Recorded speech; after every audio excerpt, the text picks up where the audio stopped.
అందరికీ నమస్తే. Welcome back to Raji my sweet home. నేను మీ రాజీని. అందరూ ఎలా ఉన్నారు? బాగున్నారా? నేను కూడా చాలా బాగున్నాను. ఈ వ్లాగ్లో వరలక్ష్మి వ్రతం ముందు రోజు ప్రిపరేషన్స్ ఉంటాయి కదా, సో వాటన్నిటిని నేను షేర్ చేస్తున్నాను. ఈ శ్రావణ మాసంలో 2వ శుక్రవారం నాడు నేను వరలక్ష్మి వ్రతం చేసుకున్నాను. అంటే నేను ఇంకా అత్తయ్య గారు ఇద్దరం కలిసి చేసుకున్నాం అనమాట.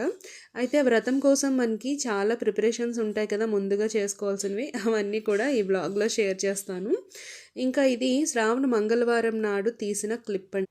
తను వచ్చేసి మా అపార్ట్మెంట్లో ఉంటారు. తను మంగళగౌరి వ్రతం అయితే చేసుకుందంట. నిన్న నైట్ నాకు కాల్ చేసి పలానా ఇంత టైంకి వస్తాను, రెడీగా ఉండడం కుదురుతుందా అని అన్నారు. ఎందుకంటే విష్ణుతో ఉన్నాం కదా, సో కుదరకపోవచ్చు అని ముందుగుండా తనైతే చెప్పింది. సో అత్తయ్య గారు నేను తను వచ్చే టైంకి రెడీగా ఉన్నాము. ఇంకా తనైతే ఆఫీస్కి వెళ్ళిపోవాలి. సో పొద్దున్నే చక్కగా వ్రతం చేసేసుకుని వాయినాలు అయితే ఇవ్వడానికి తను వచ్చింది. ఇంకా వాళ్ళకి ఏంటంటే కౌంట్ పెరగదంట మంగళగౌరి వ్రతానికి. ప్రతి ఇయర్ కూడా 5గురే అనమాట. మాకేంటంటే కౌంట్ కొంచెం పెరుగుతుంది. ప్రతి ఇయర్ కూడా 5 మంది చొప్పున పెరుగుతారు. అలా 5 సంవత్సరాలు చేసుకోవాలి. 5వ సంవత్సరం వచ్చేసరికి 25 మంది ముత్తైదువులు అవుతారనమాట. వాళ్ళందరికీ వాయినాలు ఇచ్చుకుంటారు. ఇంకా ఇది మాకు పెళ్ళైన తర్వాత ఖచ్చితంగా పాటించాల్సిన ఒక వ్రతం అనమాట. 5 years పాటు. ఒకవేళ 5 years కుదరకపోయింది అనుకోండి, లైన్గా ఇవ్వడం, మధ్యలో ఎప్పుడైనా బ్రేక్ వస్తే నెక్స్ట్ ఇయర్ చేసుకోవాలన్నమాట. ఇంకా అక్కడికి అది అయిపోయింది. ఇది అయితే లక్ష్మీవారం అంటే గురువారం నాడు తీసిన వ్లాగ్ అనమాట. సో మార్నింగ్ లేచి మిగతా రొటీన్ పనులన్నీ ఉంటాయి కదా, అవన్నీ కంప్లీట్ అయిపోయిన తర్వాత మా అమ్మాయికి అయితే స్కూల్కి కూడా పంపించేశాను. బాక్సెస్ ఇచ్చేసాను. అదంతా అయిపోయింది. ఇంకా విష్ణు పనులన్నీ చూసుకుని కొంచెం సేపు రెస్ట్ తీసుకున్నాక మధ్యాహ్నం అయితే నేను ఈ క్లీనింగ్ సెక్షన్ స్టార్ట్ చేశాను. ఆల్రెడీ హౌస్ అంతా కూడా డస్టింగ్ అయిపోయింది. అలాగే దేవుడి మందిరం శుభ్రం చేసేసుకుని అభిషేకించుకున్నాను. అవన్నీ కూడా నేను మీతో షేర్ చేశాను కదా, సో అదంతా కంప్లీట్ అయిపోయింది. ఇంకా ఇది ముందు రోజు ప్రిపరేషన్స్ కాబట్టి బెడ్షీట్స్ అవి మార్చుకోవడం, ఇల్లంతా ఒకసారి తుడిచేసుకుని మాప్ పెట్టుకోవడం అదంతా ఉందన్నమాట. మామూలుగానే మనకి హౌస్ మేట్స్ ఉంటారు, కానీ వాళ్ళు ఏంటంటే ఇలాంటి పండగలప్పుడు ఖచ్చితంగా మానేస్తూ ఉంటారు. ఆల్మోస్ట్ అండి, అప్పుడప్పుడు వస్తూ ఉంటారేమో కానీ ఆల్మోస్ట్ ఏదో ఊరు వెళ్తున్నామనో లేకపోతే ఇంకోటి మా ఇంట్లో ముఖ్యంగా పండగలు అయ్యేసరికి నాకు ఎప్పుడు ఉండాల్సిన పనే ఇదనమాట. అయితే గిన్నెలకి వాటికి అయితే వాచ్మెన్ పిలిపించి చేయించుకున్నాను, కానీ మిగతా పనులు ఉంటాయి కదా, ఇల్లు తడుబట్ట పెట్టుకోవడం ఇవన్నీ, సో అవన్నీ కూడా నేనే చేసుకుంటున్నాను. విష్ణుని వచ్చేసి అత్తయ్య గారు తీసుకున్నారు. ఇంకా మావయ్య గారు నాకు కొంచెం హెల్ప్ చేస్తున్నారనమాట ఇంట్లో సర్దడానికి అవి. సో మావయ్య గారు ఏంటంటే నాకు ఒక అత్తయ్య గారులా అనమాట. మంచిగా ఇంకా నాకు బాగా హెల్ప్ చేస్తారు. వాళ్ళిద్దరూ ఉన్నారు కాబట్టి వరలక్ష్మి వ్రతం ఇంత పీస్ఫుల్గా జరిగిందేమో అని అనిపిస్తుంది. లేకపోతే నేను చేయగలనా అని ఒక డౌట్ కూడా వచ్చేసింది. ఎందుకంటే లక్కీ స్కూల్కి వెళ్ళిపోతుంది, మా ఆయన ఏమొచ్చి ఆఫీసు, తర్వాత విష్ణుతో నాకు కుదరదో అని చాలా భయపడిపోయాను. నార్మల్గా అత్తయ్య గారు మావయ్య గారు లేకపోయారు అనుకోండి, మా హస్బెండ్ అయితే ఇంట్లో ఉంచేద్దామని అనుకున్నాను. ఇవాళ ఒక్క రోజుకి మీరు సెలవు తీసుకోండి లేదా వర్క్ ఫ్రమ్ హోమ్ చేసుకోండి, నాకైతే కుదరదు, వ్రతం చేసుకోవాలని చెప్దాం అనుకున్నా, కానీ అత్తయ్య మావయ్య ఉన్నారు కాబట్టి సో నాకు కొంచెం బాగా అనిపించింది అనమాట. ఇంకా తర్వాత అత్తయ్య గారు నేను కలిపి చేసుకున్నాము ఈ వ్రతం అయితే. సో ఇద్దరం కలిపి మంచిగా చేసేసుకున్నాం. మార్నింగ్ లేచి వంటలు అవన్నీ కూడా చేసేసుకుని ఆ తర్వాత దేవుడి దగ్గర కూర్చుని వ్రతం అయితే చేసుకున్నాము. సో ఇప్పుడు ప్రజెంట్ ఏంటంటే పనమ్మాయి రాలేదనమాట. ఒక 2 days నుంచి రావడం లేదు, రేపు కూడా రానని చెప్పింది. కనీసం వరలక్ష్మి వ్రతం రోజైనా వస్తుందేమో, ఇల్లు డస్టింగ్ చేయించుకుని చక్కగా మాప్ పెట్టించవచ్చు అని అనుకున్నాను, కానీ రానని చెప్పింది. సో నేను లక్కీ ఏంటంటే సడన్గా నేను రాను అని చెప్పే కన్నా ముందే చెప్పింది కాబట్టి కొంచెం బెటర్ అనిపించింది. ఎందుకంటే కనీసం ముందు రోజైనా మనం అవన్నీ చేసుకుంటాం కదా. సో అలా టీవీ దగ్గర అయితే ఎన్నిసార్లు డస్టింగ్ చేసినా కూడా మనకి ఈ దుమ్ము అనేది వస్తూనే ఉంటుంది మా ఇంట్లో. ఎందుకంటే మాకు దగ్గరలో కన్స్ట్రక్షన్ జరుగుతుందన్నమాట. సో దానివల్ల అనుకుంటా ధూళి చాలా ఎక్కువ వస్తుంది. సో ప్రతిరోజు డస్టింగ్ చేసి మాప్ చేసినా కూడా నెక్స్ట్ డేకి మళ్ళీ ఇంత ఎత్తున పేరుకుపోతూ ఉంటుంది అనమాట. ఇది కామన్ అయిపోయింది ఇంకా. సో నేనైతే 2 daysకి ఒకసారి చేస్తూ ఉంటాను డస్టింగ్. ఎలాగో ఇల్లంతా కూడా ఒకసారి మాప్ చేస్తున్నాం కదా అని చెప్పి ఈ డస్టింగ్ కార్యక్రమం అయితే పెట్టుకున్నాను. ఇంకా ఇవాళ తెచ్చుకోవాల్సిన పువ్వులు, అలాగే కొబ్బరికాయలు రేపు కలసబెట్టడానికి, వంటలోకి వాడటానికి, తర్వాత మామిడి కొమ్మలు ఇలాంటివన్నీ కూడా ఇవాళే తెప్పించుకుని పెట్టుకున్నాను. రేపు మళ్ళీ దొరుకుతాయి దొరకకపోతాయి, మళ్ళీ దానికోసం వెళ్ళడం అవ్వదు కదా. సో ముందు రోజే మనం రెడీ చేసి పెట్టుకున్నాం అనుకోండి, హ్యాపీగా రేపు వ్రతం అనేది మంచిగా చేసేసుకోవచ్చు. అలాగే హడావిడి ఏమీ లేకుండా, హడావిడి మీన్స్ మనం పడే శ్రమ కాదు, దేవుడి దగ్గర ఆర్భాటాలు ఏమీ లేకుండా నీట్గా చేసుకున్నానని అనుకుంటున్నాను. సో చూసి మీరు ఎలా ఉందో చెప్పండి నాకు. ఇంకా ఈ వ్లాగ్లో అయితే ఓన్లీ ప్రిపరేషన్స్ షేర్ చేస్తున్నా. నెక్స్ట్ వ్లాగ్లో పూజ, వ్రతం ఇదంతా కూడా చూపిస్తాను. ఇప్పుడుండే నా టైం బట్టి, అలాగే ఇప్పుడుండే పరిస్థితులు బట్టి ఈ వ్రతాన్ని అయితే నేను చేసుకుంటున్నాను. ఇంకా వ్రతంలో మనకి చెప్తారు కదా, ఈశాన్యం, తూర్పు ఈశాన్యం వైపు మంచిగా ఆవు పేడతో అలికేసి అక్కడ పీఠం వేసుకుని అప్పుడు దాని మీద అమ్మవారిని నిలుపుకుని పూజ చేయమంటారు. కానీ ఇప్పుడుండే మన లైఫ్లో ఆవు పాలు దొరకడమే కష్టమైపోతుంది.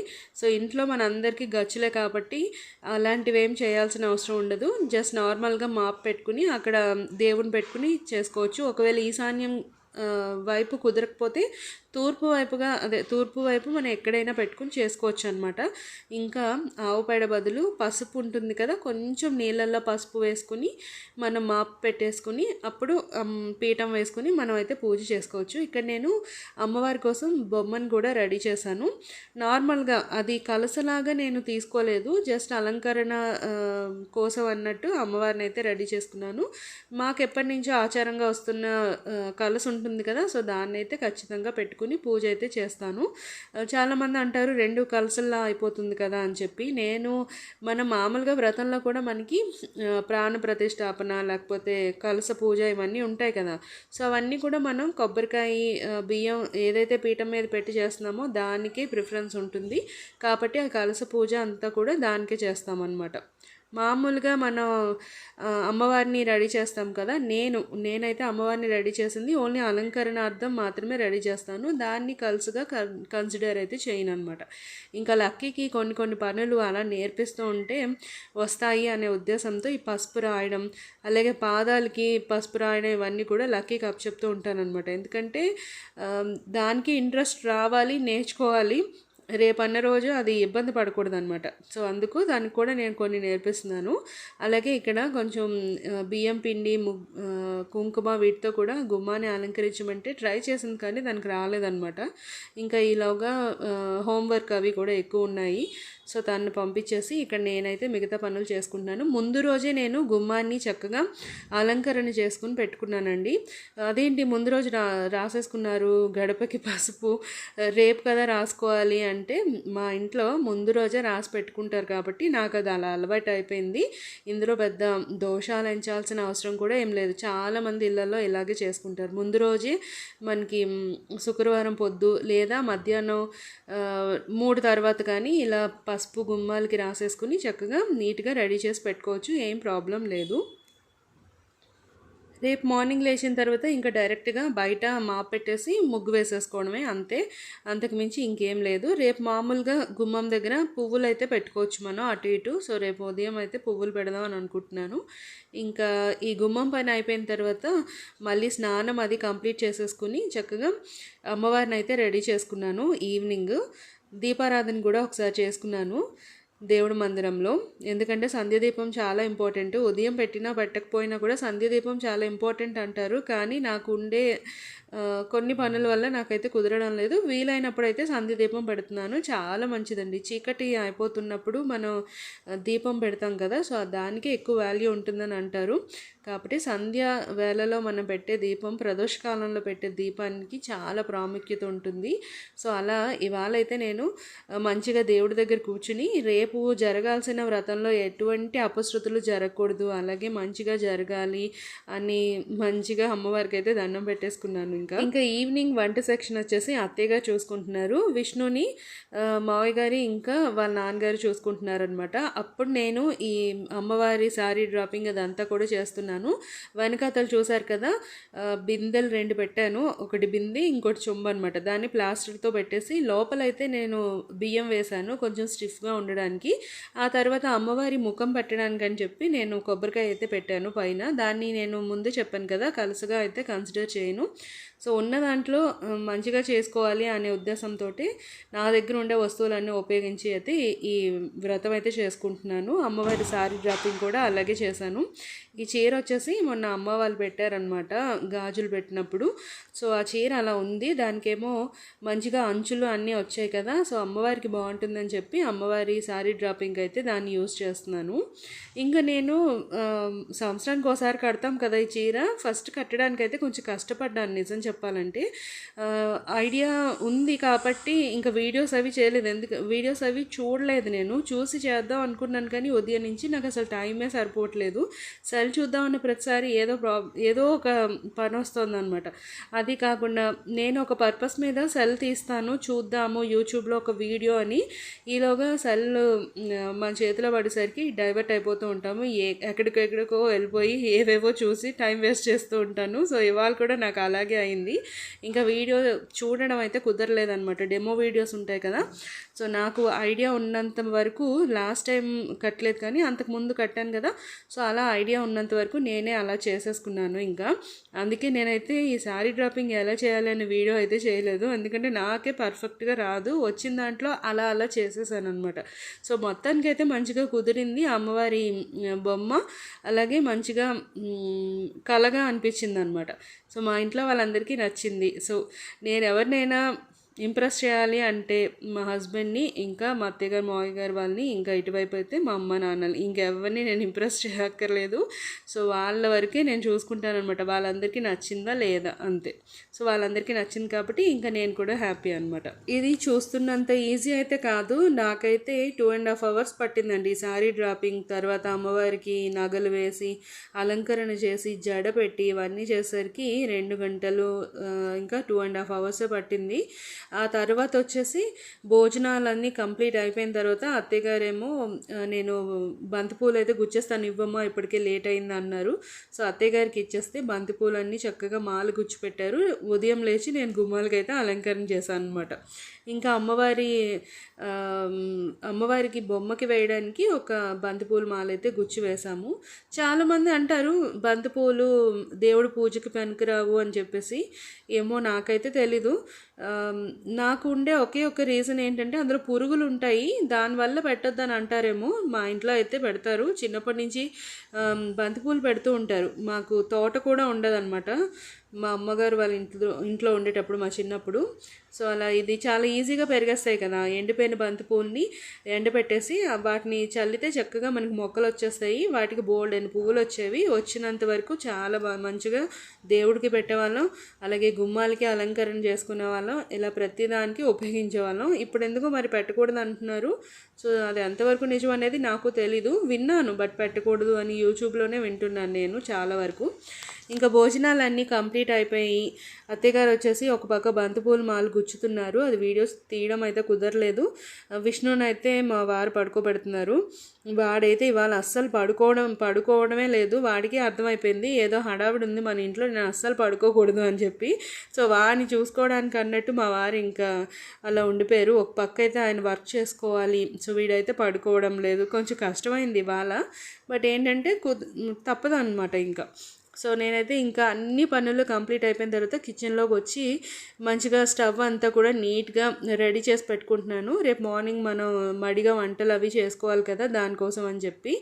సో చాలా ఒక 2 రోజుల నుంచి క్లీన్ చేయలేదన్నమాట. ఎలాగో డీప్ క్లీనింగ్ చేస్తానులే అన్నట్టు చాలా జిడ్డు పట్టేసి ఉంది. సో ఇవాళ అయితే దాన్ని అయితే క్లీన్ చేస్తున్నాను. మొన్న అర్బన్ కంపెనీ నుంచి ఒక ఆయన వచ్చి చిమ్నీ చేశారని చెప్పాను కదా, క్లీన్ చేశారని. బట్ ఏంటంటే సరిగా చేయలేదన్నమాట ఆయన. కొంచెం ఓకే అనిపించింది, నాకైతే నచ్చలేదు. సో ఈసారి నాకేమనిపించింది అంటే ఎలికా వాళ్ళనే పిలిచి చేయించుకోవాలి అని అనిపించింది. వాళ్ళైతే మంచిగా చేశారనమాట సర్వీసింగ్ వాళ్ళు. రేట్ ఎక్కువైనా కూడా మనకి మంచిగా ఉంటుంది. ఇంకా ఇక్కడితో నా పని అయితే కంప్లీట్ అయింది. ఇప్పుడు టైం ఎంత అయిందో తెలుసా, వాళ్ళందరూ పడుకుని పోయారు. విష్ణు కూడా పడుకుని పోయాడు. టైం వచ్చేసి 12:30 అవుతుంది. నేను విష్ణుని పడుకోబెట్టడం, వాడికి కావాల్సినవన్నీ చూసుకోవడం, మధ్య మధ్యలో మళ్ళీ వెళ్ళి చూస్తూ ఉండడం, ఇవన్నీ చేసుకుంటూ నెమ్మదిగా నా పనులు చేసుకునేసరికి చీమ గంగ యాత్ర అయిపోయిందనమాట నా పని. సో నెమ్మదిగా నా పనులన్నీ కూడా కంప్లీట్ చేసుకునేసరికి 12:30 అయింది. మావయ్య గారు అయితే ఒక టైంలో వచ్చి దెబ్బలాడారు కూడా. ఇంతవరకు పడుకోకుండా ఉంటే రేపు మార్నింగ్ ఎలా లేస్తావు అమ్మా, ముందు వెళ్ళి పడుకో అన్నారు.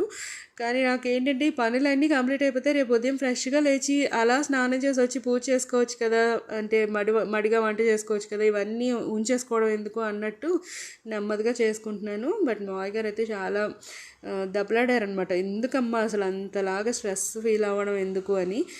చెప్పాను కదా కొన్ని చాదస్తాలు ఉంటాయి నాకు. సో అవన్నీ కూడా చూసుకుని ఆ తర్వాత పడుకుంటే పీస్ఫుల్గా అనిపిస్తుంది.